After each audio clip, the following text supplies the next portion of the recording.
بهرني لوبغاړي پنځم پړاو PSL کې ګډون نه کوي دا چې ولې نه کوي ویډیو سره تر پای وګورئ په هر څه به پوه شئ ګرانو کتونکو السلام علیکم وخت مو په خیر ستړي مشئ د پاکستان سوپر لیګ پنځم پړاو چې په پاکستان کې تر سره کېدونکی دی له جنجالونو سره مخ دی بهرنیو لوبغاړو له دې لیګ تر سره کولو څخه انکار کړي بهرني لوبغاړي وایي چې تر دومره ډېر وخته په پاکستان کې پاتې کېدل د دوی لپاره ممکن نه ده د پاکستان کرکټ بورډ ویلي چې دا وار به د پاکستان سوپر لیګ ټولې سیالۍ په پاکستان کې تر سره کړي خو وروسته له هغې چې بهرنیو لوبغاړو پاکستان ته له راتګه انکار وکړ نو اوس پر دې خبرې روانې دي چې ځینې سیالۍ په اماراتو کې تر سره کړي او وروستۍ سیالۍ په پاکستان ته راوړي د دې لیګ ملاتړو کمپنیو هم د نړیوالو لوبغاړو په نه راتګ اندېښنه ښودلې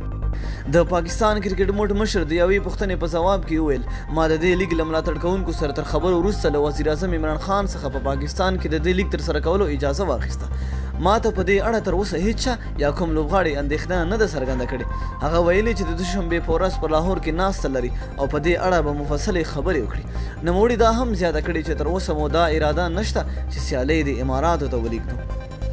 پاکستان سوپر لیګ چې د لومړي ځل لپاره په 2014 کال په اماراتو کې تر سره شو په نورو کلونو کې پایلوبي نیمه پایلوبي او ځینې سیالۍ پاکستان ته راوړل شي هغه مهال هم ځینو لوبغاړو پاکستان ته له راتګ څخه انکار کړی خو د پاکستان کرکټ بورډ غواړي یو ځل بیا دغه هېواد ته نړیوال کرکټ راوړي نو د پاکستان سوپر لیګ ورته ښه لاره برېښېده تر څو له دې لارې نړیوال لوبغاړي پاکستان ته راولي او تر هغې وروسته نړیوالې سیالۍ هم دغه هېواد کې د بیا ځل لپاره پیل کړي خو یو ځل بیا د نړیوالو لوبغاړو انکار دغه احتمال له منځه یوړ په پاکستان کې هغه مهال نړیوال کرکټ بند شو کله چې شاوخوا 10 کاله وړاندې په پاکستان کې پر سریلانکایي لوبډلې ترهګریز برید وشو او ځینې لوبغاړي پکې ټپیان شول که څه هم تر هغې وروسته پاکستان د زیمبابوې لوبډله خپل هېواد ته راوبارله او سیالۍ وکړه خو نورو لوبډلو زړه ښه نه کړ چې پاکستان ته د نړیوالو سیالیو لپاره راشي او همداسې په نړیوال جام په دوران کې راشد خان هم ویلي و چې د PSL لپاره به لوبه پاکستان ته راوړي او پاکستان کې به لوبیږي خو تر اوسه پورې راشد خان دقیقه نه ده معلومه چې آیا PSL کې به لوبیږي او که نه نو د نالورو معلومات لپاره زموږ چینل در سره سبسکرایب کړئ تر بلې ویډیو د الله